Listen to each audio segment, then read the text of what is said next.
देखिए, देश से लेकर विदेश तक भी एग्जिट पोल की बात हो रही है। धन्यवाद। मंगलवार को नतीजे घोषित होने पर मोदी की तीसरी बार सत्ता में आने की उम्मीद। ये पेपर है डॉन अखबार का, डॉन जो कि पाकिस्तान था। अब कहने का मतलब है मोदी जी का चर्चा, एग्जिट पोल का चर्चा अब देश से लेकर विदेश तक भी होने लगा है।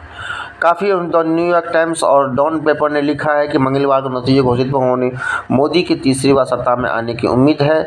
और दूसरी बार 6 एग्जिट पोलों में बीजेपी ने सगा पाने का अनुमान लगाया, लेकिन ऐसे सर्वे हमेशा विश्वसनीय होते। बीबीसी का ये कहना है कि ऐसा एग्जिट पोल विश्वसनीय नहीं है। बीबीसी ने भी खबर पे मुहर लगा दी है। गोदी मीडिया के लिए ये बहुत बड़ी खबर है कि बीबीसी ने भी इस रिपोर्ट को बुखला दिया है। बोला कि ये गोदी मीडिया हो या ऐसा नहीं हो सकता है। 6 एग्जिट पोल में बीजेपी के सगा पाने का जो अनुमान लगाया गया है, लेकिन ऐसा सर्वे हमेशा विश्वसनीय होता है। 4 जून को नतीजे आने वाले हैं।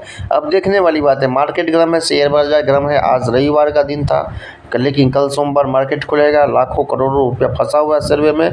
आखिर 21 मई को 158 पेज का जो मीडिया रिपोर्ट आ रहा है, जो एग्जिट पोल बीजेपी का है। आज जो है सो प्रधानमंत्री ने जो डोभाल के साथ जो मीटिंग की, आज के इससे पीछे क्या लक्ष्य है वो तो आने वाला वक्त ही बताएगा। लेकिन इस पर अखिलेश यादव, राहुल गांधी ने बहुत बड़ा द्रौपदी मुर्मू को लिखा है अग्निपथ स्कीम के बारे में, जो डिक्लेयर लेजर क्रेडिट सॉलिड हुआ एक्सपेक्ट टू वर्क टू समय टास्क विद लोअर पे बेनिफिट और प्रॉस्पेक्ट। जहां देश पे बीजेपी के नेता अपने एग्जिट पे ततमा रहे हैं, लेकिन राहुल गांधी को अग्निवीर की चिंता है और वो प्रधानमंत्री मुर्मू को लिख रहे हैं। एग्जिट पोल क्रोनोलॉजी समझिए। ये है एसपी ब्रह्मो का कहता है कि ये सब कुछ नहीं है, माध्यम से जनमत को धोखा दिया जा रहा है। इस एग्जिट पोल की माध्यम से जनमत को धोखा दिया जा रहा है, ये कह रहे हैं एग्जिट पोल पे अखिलेश यादव। धन्यवाद सौगटा का।